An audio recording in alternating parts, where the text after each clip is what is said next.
Welcome to the Three Martini Lunch. Grab a stool next to Greg Columbus of Radio America and Jim Garrity of National Review. Three Martinis coming up. Hey, really glad you're with us for the Thursday edition of the Three Martini Lunch. Jim Garrity still in Iowa. His last day joining us from Iowa. But last night was the final debate before the Iowa caucuses. We'll talk about that in more detail in the third martini with just Nikki Haley and Ron DeSantis on stage. But our first martini, part good, part crazy, also deals with the Republican field in 2024 because there had been a pretty steadily growing chorus, really across the political spectrum, that Chris Christie's time in this race had pretty much been done. People were going anywhere from, if your real goal is to get rid of Donald Trump, then you're actually hurting your cause here by staying in here and fragmenting the Republican vote. Other people were less polite about it. So yesterday at a town hall in New Hampshire, Christie announced that he was in fact suspending his campaign. He did not endorse anyone. He took quite a few shots at Trump and Haley and DeSantis.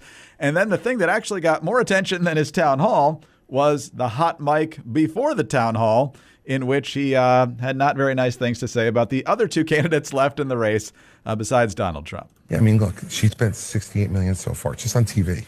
Spent $68 million so far, $59 million by DeSantis, and we spent 12. I mean, who's punching above their weight and who's getting a return on their investment, you know?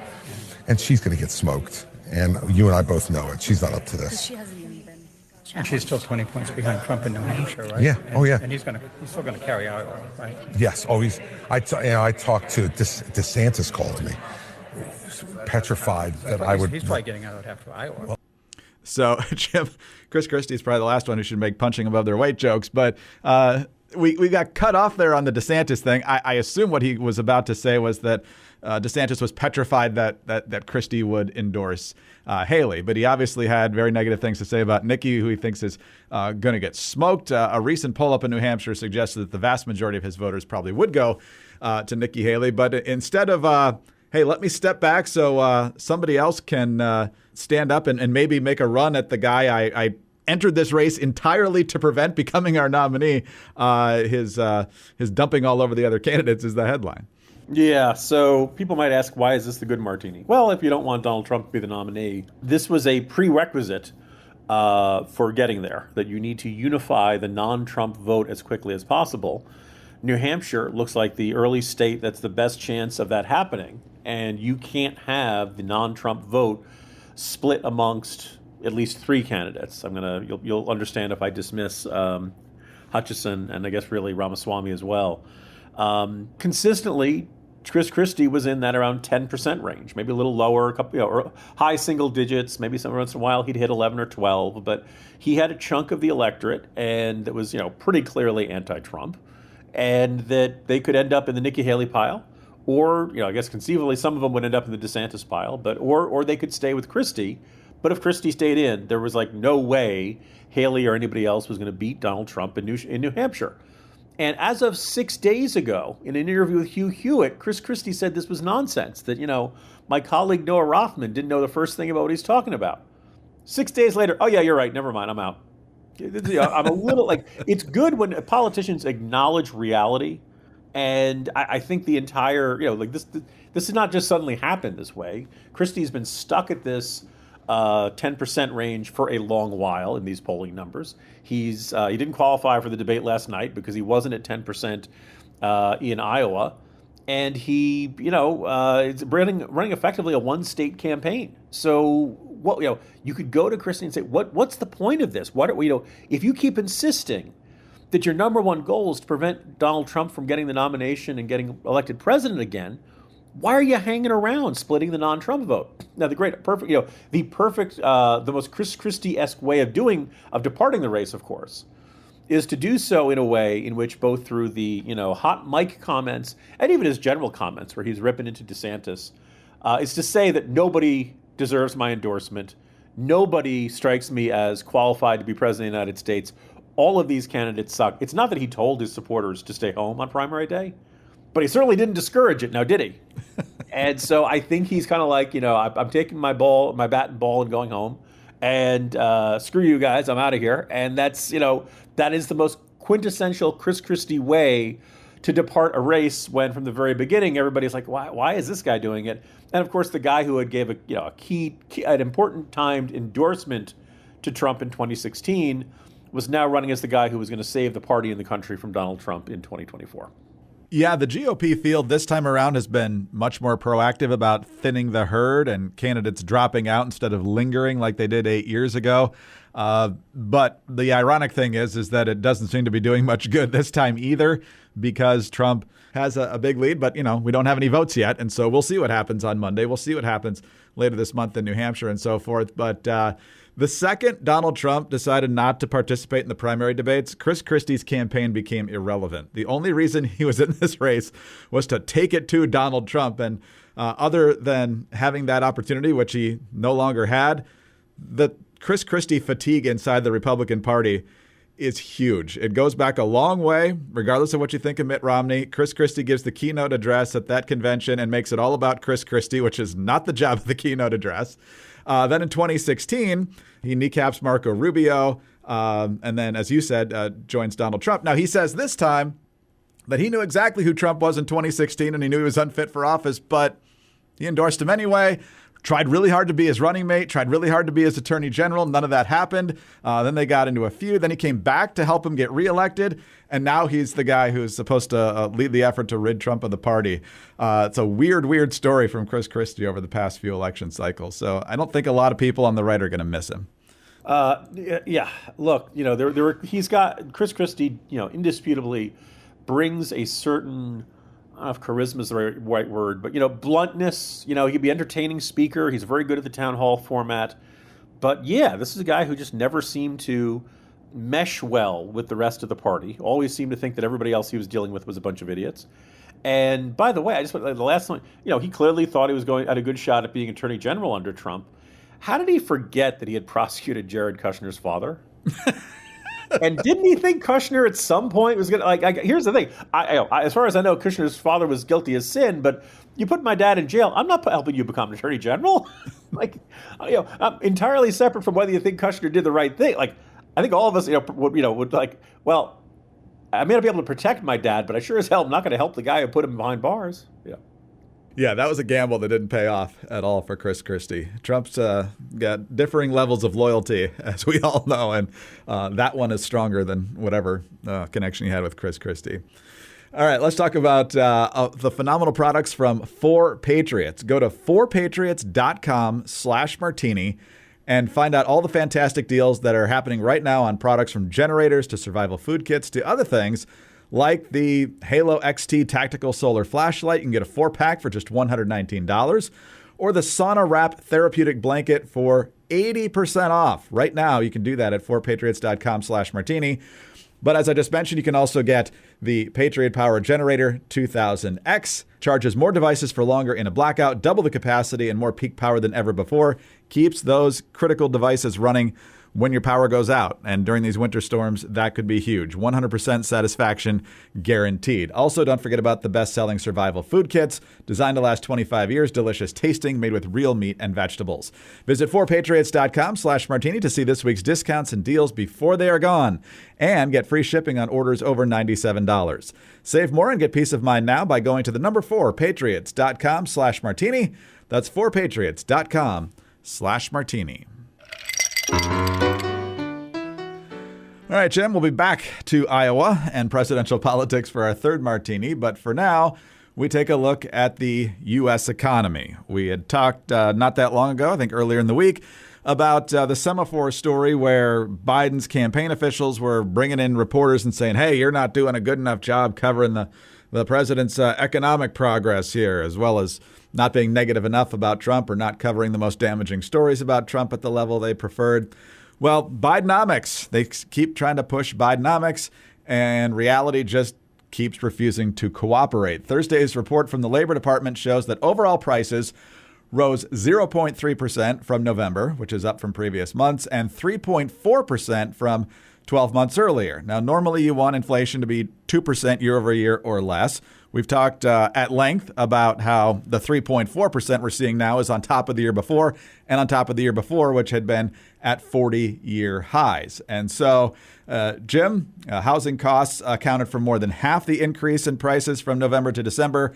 Energy costs, led by electricity and gasoline, along with food prices, also contributed to the increase. So you got to go back to that Paul Krugman tweet where he says, hey, if you take out housing and energy and food, things are looking pretty good. So unfortunately, we all have to deal with food and housing and energy. And the numbers just aren't where this president wants them. And more importantly, they're not where we need them to be. Yeah. So I saw a good tweet yesterday that asked, how much longer are Americans going to be brainwashed by their grocery bills? And that really is the tone of a great deal of the coverage. The overwhelming tone of the coverage I saw of the new inflation numbers this morning. It's like, well, they went up, but they're not as bad as they could be. And in fact, they're lower than many. I was like, oh, God, first of all, what the actual inflation rate is and what people are is only like tangentially related to what people are paying and their perceptions of inflation. When people say inflation, what they really mean is high prices. And their idea of what a normal price is, it probably is around up until about March 2020, right? Before the pandemic. Pandemic comes along, disrupts our lives in a million different ways.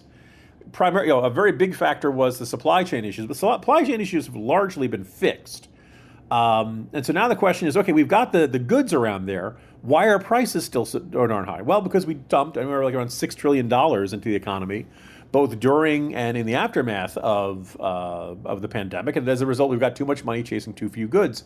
And it takes a long time for that to burn through. And one of the things I'm sure the Biden campaign was counting on, I'm sure Republicans were kind of wondering about. Trump even made some comments that were kind of alluding to this, that he thinks we'll go into recession, and he hopes he doesn't want to have it happen on his watch. He doesn't want to be remembered as Herbert Hoover. It was conceivable, I guess it is still theoretically conceivable, that inflation will be low enough that Americans kind of get used to what the prices are and don't feel quite so bad by the time November rolls around. Or I guess I should say October, considering how many people early vote.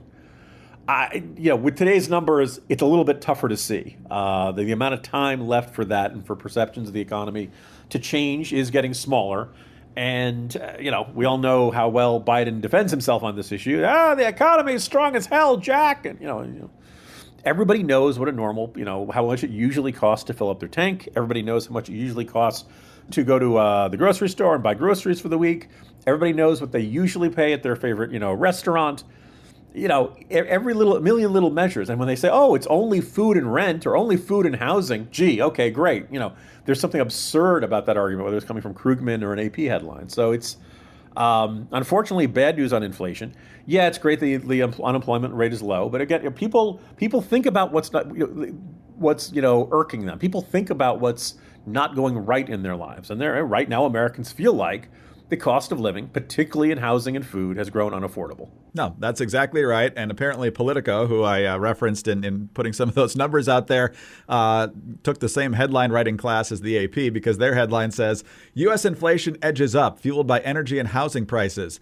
But many other costs rise only mildly.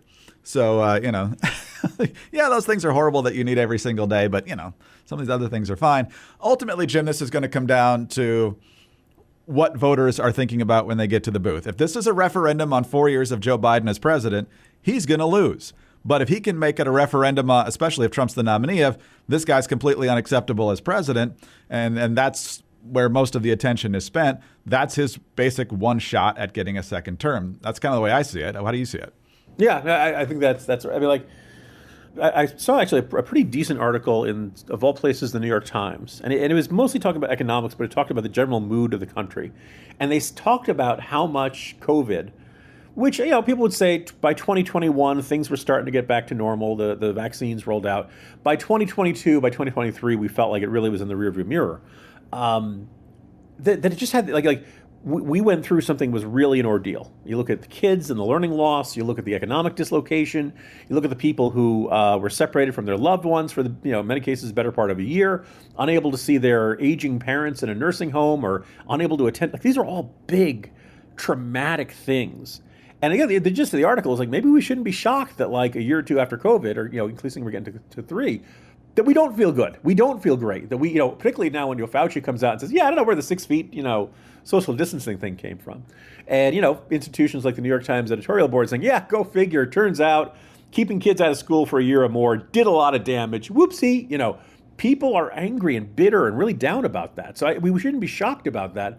That people are in a irritable, foul mood, particularly when it comes to perception of the course of the country. And look, Biden ran as the guy who could fix it. And you and I point out frequently that starting with the Afghanistan debacle, his approval rating and disapproval rating flipped. He went underwater, and it has not recovered. And week by week, month by month, he comes across as an 81-year-old man who's out of it, who can't even, apparently didn't even ask what the ailment was when he talked to Secretary Austin. And he just comes across as Mr. Magoo, out of it, wandering, meandering, remembering corn pop. Let's talk about getting enough sleep so you can have the healthiest possible 2024. That's where Magnesium Breakthrough by Bioptimizers can be a huge help to you to improve your overall sleep, overall well-being. It's the #1 mineral for making that happen. Right now, 10% off any order at bioptimizers.com/martini, and using the promo code martini is available. Unlike other magnesium supplements that might be giving you 1 to 2 forms of magnesium, Magnesium Breakthrough contains all 7 forms of magnesium designed to help calm your mind and help you fall asleep, stay asleep, and wake up refreshed. The 7 forms of magnesium in the supplement are involved in more than 300 enzymatic reactions in your body. Magnesium Breakthrough also helps to improve digestion, muscle recovery, and also supports healthy bone density. Do yourself a favor and make Magnesium Breakthrough part of your daily routine this year so you can get the vitality you need to conquer your dreams. Go to bioptimizers.com/martini and enter the promo code martini to get 10% off any order. Again, that's bioptimizers.com/martini, bioptimizers.com/martini. All right, Jim, on to our crazy martini now. And you were in the House yesterday at Drake University in Iowa for the final Republican primary presidential debate before the caucuses on Monday. Due to the thresholds required for making the stage and Trump deciding not to participate, it was just one-on-one for 2 hours between Ron DeSantis and Nikki Haley. And while Politico needs some help in the headwriting department, their montage of clips people did an excellent job. This is just a part of the intense sniping that went back and forth last night between DeSantis and Haley, jockeying to be that other than Trump candidate. They did take more shots than usual at Trump, but since he's not there, it's hard to keep the line of thought going. But here is just a snippet of their back and forth. Nikki Haley's running to pursue her donors' issues. I'm running to pursue your issues. Rather than have him go and tell you all these lies, you can go to DeSantisLies.com. It will cover the fact that he's only mad about the donors because the donors used to be with him, but they're no longer with him now. You got to have a leader who's going to fight the teachers' unions and is going to deliver school choice. Governor Kim Reynolds did that here in Iowa, who's endorsed me. She says she's always supported school choice, and she failed to deliver. She blames other people. Leadership is about getting things done. If leadership's about getting things done, how did you blow through $150 million in your campaign and you were down in the polls? So here's you are not a manager. Governor DeSantis, it's Governor Haley's. It's Governor Haley's time. Go ahead. So, Jim, everybody's got their favorite. I think one candidate is superior to the other. But in terms of where their focus was last night, a lot of people thought that they could have spent a lot more time, even though he wasn't there, talking about Donald Trump, and since he's the one they need to bring down. But they also want to distinguish themselves from the other. In the end, I'm not sure the needle moved much. But you were in the House. What was it like to be there? And what was your takeaway? I wish I could say that being there gave me some sort of amazing insight that eluded everyone watching at home. It didn't. I don't necessarily feel that way. What I do think, look, it was very clear because they came out swinging from the very first moment and pretty much relentlessly throughout the 2-hour period. Nikki, I looked it up. Nikki Haley mentioned DeSantisLies.com 16 times over the course of the debate, which I think, I don't know. I don't know about you, Greg. I could hear Marco Rubio saying, "Oh, when people said I was robotic." If you thought your candidate had a great night, great. If the polls show that last night either Haley or DeSantis won over a whole bunch of people, I'll happily, be told that I see it, saw it differently. But I don't think this helped either one of them. I think it was way too negative. I think, by the way, like a lot of these attacks that are in there, like, oh, a Chinese factory opened in 2016 in South Carolina. Therefore, Nikki Haley is going to be soft on China. Well, wait a second. We've already seen her at the UN, right? We know who she is. We know her perspective. Look at this back thing. Every governor was welcoming that then. And she liked to turn around and say, Ron DeSantis voted to raise the debt ceiling.